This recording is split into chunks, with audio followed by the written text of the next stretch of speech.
મસ્ત જોરદાર એ કલે દે નેક્સ્ટ નો મસ્ત બેન હેલો યુટ્યુબ ફેમિલી, કેમ છો બધા? મજામાં જ છો તો મજામાં જ રહેવાનું હોય. અમારી ચેનલમાં તમારા બધાનું સ્વાગત છે. અને આજે આપણે બનાવવાનું છે મટનની રેસીપી બનાવવાની છે. ઘણા બધા બનાવતા હોય, અલગ અલગ રીતના બનાવતા હોય. અમે અમારી રીતમાં તમને બનાવીને બતાવીશું, હું નાખશું, કેવી રીતના બનાવીશું. તો વિડીયોમાં ખાસ કરીને આગળ બન્યા રહેજો. વિડીયો ગમે તો એક લાઈક કરી દેજો. તો આપણે શરૂઆત કરી દઈએ. તો સૌથી પહેલાં તો આપણે છે ને પાણી ગરમ મૂકવાનું છે. તો આપણે જો 1 કિલો શાક છે, આપણે એટલું પાણી નાખ્યું છે. પાણી ગરમ કરવા મૂકી દેવાનું છે. પાણી આ વસ્તુ છે ને દેશી ચૂલા પર ચડે છે ને એટલે મસ્ત સ્વાદ આવે કા. હા હો. તો પાણી ગરમ થાય ને તો આપણે ફટાફટ મસ્ત મજાનું રિપેરિંગ કરી લઈએ છીએ. અને પાણી થાય છે ગરમ.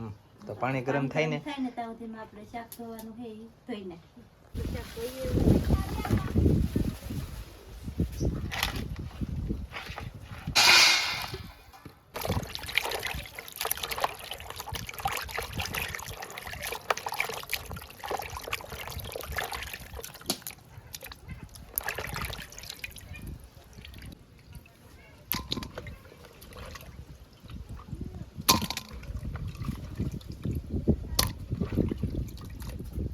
આ 2 વખત ધોવાનું છે. આ તો ખાલી ધોઈ છે જેવું તેવું, અને પછી પાછું મસ્ત મજાનું સાફ કરવાનું કા.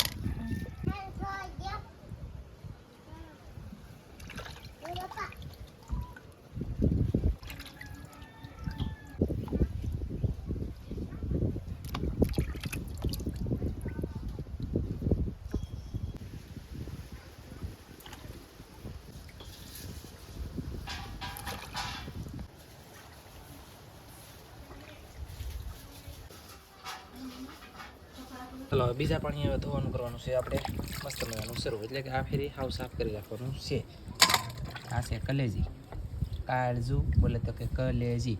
તો આમાં વાળ અથવા મોળા, પછી કાંઈક લાકડાના સોડિયા, કચરો, ગમે એ વસ્તુ હોય આપણે મસ્ત મસ્ત એક એક પીસ લઈ હાવ રિપેરિંગ કરીને પછી આમાં મેકવાનું છે. ડાયરેક્ટ હવે પછી પાછું આ રિપેરિંગ થઈ જાય ને પછી આપણે દાવાનું છે ડાયરેક્ટ બાફાઈ એમ. આલો પાણી ગરમ થાય એમાં.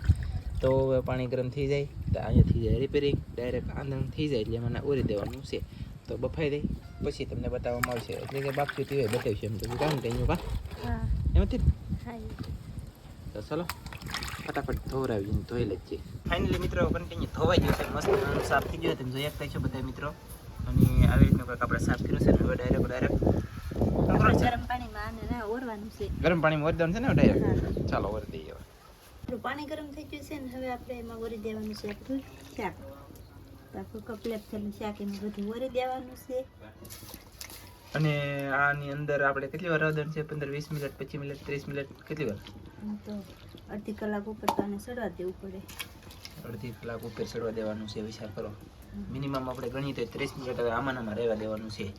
અને ફીણા થઈ જાય એ હું તમને બતાવી આપો. અત્યારે એમાં કાઢવાના આવી છે સોડું જાજુ કાંઈ પણ વસ્તુ હોય આમાં રામરસ નાખવાનું છે, મીઠું, નમક, કાંઈ પણ વસ્તુ હોય એ તર થાય એ હમણાં નીકળી જાય. હવે મીઠું નાખી દઈએ જરૂરિયાત પ્રમાણે. કેટલું નાખે બતાવી ખમો. તો આપણે સેવ નાખવું એવું હોય નાખવાનું. મીઠું નખાઈ ગયું છે. અને પછી આપણે પાછું થોડુંક નાખવું. પછી આને ઢાંકવાનું નહીં, નકર આ પાછું ઉભરાઈને વયું જાય. બરાબર? તો પહેલાં બહાર પાણી ભાગે એટલે આમ નામ રહેવા દેવાનું. હું તમને પછી પાછો બતાવું છું આગળ બનાવે. તો ફાઇનલી મિત્રો તો ફીણા થઈ જશે. અને ફીણા જે છે કે નહીં ડોળા છે ને કાયદેસરના. તો એનો મેલ જે હતો એ તો આવું કાઢી નાખવાનું છે આપણે. આને ખાલી તર છે, પછીના પાણી બધું આસર થઈ જાય. પછી ફીણા આસર થઈ જાય એટલે કે બધું ચોખ્ખું રહી. પછી મેલો હોય એ નીકળી જાય. તો આમાં આપણે એકાદ કંઈક વાળ બાળ રીચેલું હોય કે એવું બધું નીકળી જાય. વાળ હોય તો નીકળી જાય ને, વાળ થઈ જાય ને તો નીકળી જાય ફેમિલી. તો ચાલો આવી રીતના બધું કામ હતું. તો મસ્ત થઈ ગયો બફાવા દઈ મસ્તીના. ફાઇનલી આગળ તમે જોયું છે તો કન્ટિન્યુ ફાઇનલી તમે જોયું છે આગળ બફાઈ છે ને બફાવા દઈને આપણે શાક બફાઈને ત્યાં સુધીમાં આપણે મસાલો ઘણો ખરો તાર કરવાનો છે એ કરી નાખીએ. હું તો કહું એમ કહું કે હજુ એવું નહોતું દેખાડું નામ તેમ કંઈ કહી કે હાટોથી એમ કહેતો પણ કંઈ કીધું નહીં. તો કન્ટિન્યુ ચાલો બફાઈ જવા દી કા. આપણો મસાલો બધો થઈ જશે તૈયાર. મસ્ત મજાની ડુંગળીનું કટિંગ, લીલું મરચું, આદુ અને લીલું લસણ થઈ ગયું છે તૈયાર. કે આ તો આપણે અત્યારે જરૂર નથી, પાછળથી નાખવાની છે ધાણા જીરું કોથમરી. તો મસ્ત મજાનું આપણું બધું બફાઈ ગયું છે ને ધીમા તાપે આપણે સડવા દીધું છે 40 થી 45 મિનિટ સુધી, એટલે હાવ સડી ગયું છે હવે, એટલે મસ્ત બફાઈ ગયું છે હવે આપણું શાક. તો હવે પાણીમાંથી બહાર નીકાળી લેવાનું છે. તો આવી રીતે પહેલા સમસી થોડો પૈયર મસ્ત મજાના કાઢી લેવાના છે બહાર. પછી આ પૂરું થઈ જાય ને અને ઓલામાં પાણી છે, પાણી આપણે જરૂરિયાતમાં લેવાનું છે, મતલબ યુઝ કરવાનું છે પાણી હેતે એમ. બાકી આવી રીતે બધું બહાર કાઢવાનું છે. તો ફાઇનલી મિત્રો શાક બાદ મસ્ત મજાનું નીકળી જશે ને આપણે મેં દીધું છે તેલ. હવે આમાં પાણી તેલ ગરમ થઈ જાય એટલે નાખવાનું છે મસાલો. તો આમાં છે પાંદડા, મરચું અને તજ. હું ખબર હોય અંદર કેવું પડે તો તમે દેખાડો, હું નાખી ચાલો થઈ ગયું ગરમ. તો ફાઇનલી તેલ ગરમ થઈને રાહ જોઈએ. તો આપણે મસાલો નાખી દઉં, તેલ ગરમ થઈ ગયું.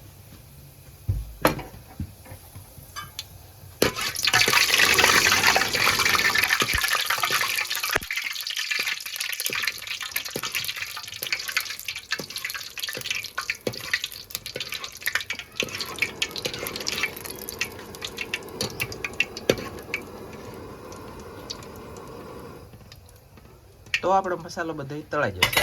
હવે પછી નાખવાની છે એમાં ડુંગળી.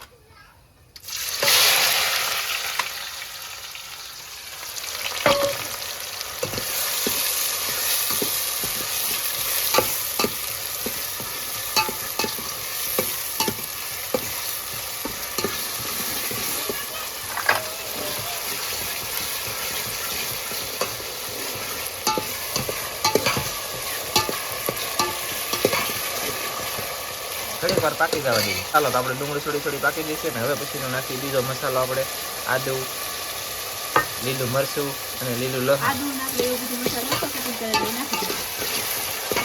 તને વૈષ્ણવ પણ બોલો કે હાલો નાખો મસાલો. હવે કઈ મસાલો નાખવાનો હવે આને પાકી જવા દેવાનું છે ને જ્યાં સુધી ન પાકે ત્યાં સુધી હલાવશે કન્ટિન્યુ. અત્યારે આવો કલર છે ને તો કલર થોડોક ચેન્જ થવા દઈએ ત્યાં સુધી હલાવી ખાલી કદાચ કલર ચેન્જ થઈ ગયો છે મને એવું લાગે છે મારા અંદાજ પ્રમાણે. પછી જરૂરિયાત પ્રમાણે ધાણા જીરું, જરૂરિયાત પ્રમાણે હળદર,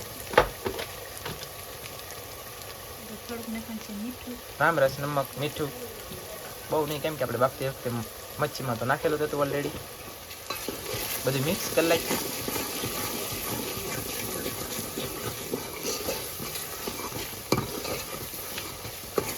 મસ્ત મિક્સ થઈ ગયું છે હવે. તો ફાઇનલી તો લાલ મરચું નાખશું લસણ વાળું.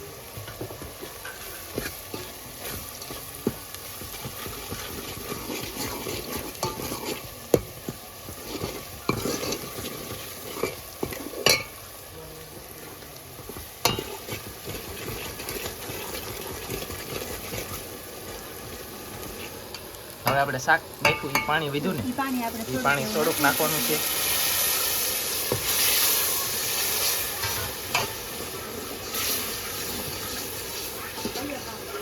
બે ફૂલ તાપે સડવા દઈશું. હવે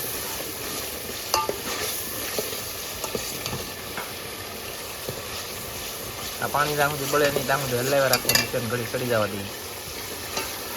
તો આપણે તો પાણી નેમુથી ઈથી પણ હવે બળી ગયું છે. એમાં અંદર છે એ હવે બધું તેલ તમને કદાચ દેખાતું નહીં હોય, હું ચમચામાં લઈને બતાવું. જુઓ છે ને તેલ આવું છે. તો ફાઇનલી આ બધું પાકી ગયું છે અને હવે નાખશું આપણે મટનના ફોડવા, એટલે કે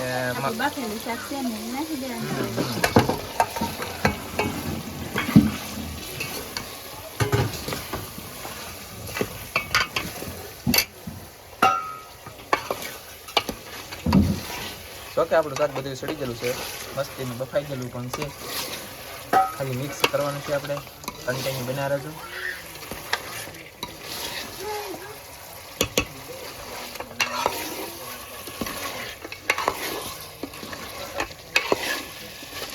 કેમ દેખાય ને જોરદાર મેલી જોરદાર. તો પછી યાર આપણે આવી રીતના ખાવું તો ખાઈએ કોને. રસાવળ બનાવવું તો આપણે વધેલું પાણી હજી થોડુંક છે એ નાખી દેવાનું. આવી રીતનું કોરું ખાવું તો એ ખાઈ શકો એમ. ચિકન મુરઘી એની જેમ. બાકી આમાં આપણે રસાવળ બનાવવાનું છે, બાકીનું પાણી છે એ નાખવાનું છે. તો આને ઘડી કામનું હલાવી લેતી પાછું. તો કન્ટિન્યુ આપણે રાખવાનું છે આજમાં મોડું, કેમ કે હવે આને બહુ મને તીખું ખવડાવાય નહીં ને એટલે કાલે વધેલું પાણી હતું ને બધું પાણી નાખી દેવાનું છે. બધું પાણી નામી દીધું છે આપણે મસ્ત માલી મસ્ત. અને હવે ગેસ કરી દેવું ફૂલ અને આને ઢાંકી દેવું. ઢાંક્યા પછી સડે અડધું એવું હું તમને બતાવી દઈ. અને એને બહુ હલ્લે ન કરે, કેમ કે આપણે હાવ વાપી લખ્યું છે તો અંદર પાછો થઈ જાય કચરો. તો આપણે રાખવાનું છે આખા પડવાનો અને ઢાંકી દઈએ. આપણું જો શાક આપણે ઢાંકી દીધું છે ને આપણું શાક કરે ત્યાં સુધીમાં હવે તો લાઈક કરી દો, 1 લાઈક કરી દો પ્લીઝ બધાય. ફાઇનલી મિત્રો કેમ પણ શાક ને આમ જો ઝપટ બોલી દે હળડાવી દે ભલા વણા બેકેની આપણે બ્રાન્ડ ગેસનો ચૂલો પણ કાળો છે, કોઈ મતલબમાં છે સારો. કાળો તો કાળો ભાઈ ભાઈ ગાળો એમ રાખવાનો હોય. શું કહું તમને જો તમે ત્યાં કાંઈ ઘટવા નહીં દેવાનું પછી કાંઈ. ફાઇનલી શાક આપણું બહબાટી સડતું ધીમું કરી નાખ્યું છે ને. હવે જો આ બાજ્યા છે, શાક સીડ્યા પછી બાજ્યા નાખવાના છે. બાજ્યા નાખ્યા પછી ના થોડી કોથમરી નાખવાની છે, ધાણા જીરું એટલે ઉપર નાખવું પડે તો મસ્ત શાક થાય. અને શાક ચડે પછી મળશું તમને ડાયરેક્ટ જમતી ટાઈમે. તમે બધા કહો છો ને કે જમો ને એ બતાવતા નથી, તો હવે તમને મમ્મી જમીએ ને એ બતાવીશું. તો કન્ટિન્યુ લાઈક કરી જોઈએ તો હવે પછી નહીં કરી દેજો, નકર પછી પછી જમવાનું બતાવીશું નહીં કા. ને કોમેન્ટ ખાસ કરજો જમી એ બતાવીએ તો તમને કેવું લાગે એમ કહેજો કા. મિત્રો ફાઇનલી આપણે બેસી ગયા છીએ વાળું કરવા. બાજરાનો રોટલો છે, ઘઉંનો રોટલો છે, અહીંયા છે આપણે મટન. બોલો તો કે રેસીપી. વાહ, તો કેવી રીતે અમે ખાઈ અને હું ખાઈ કેમ ખાઈ જોવો.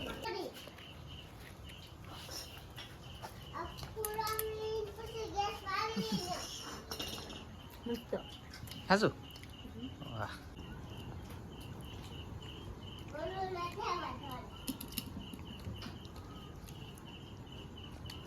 જોરદાર. એ કલે દે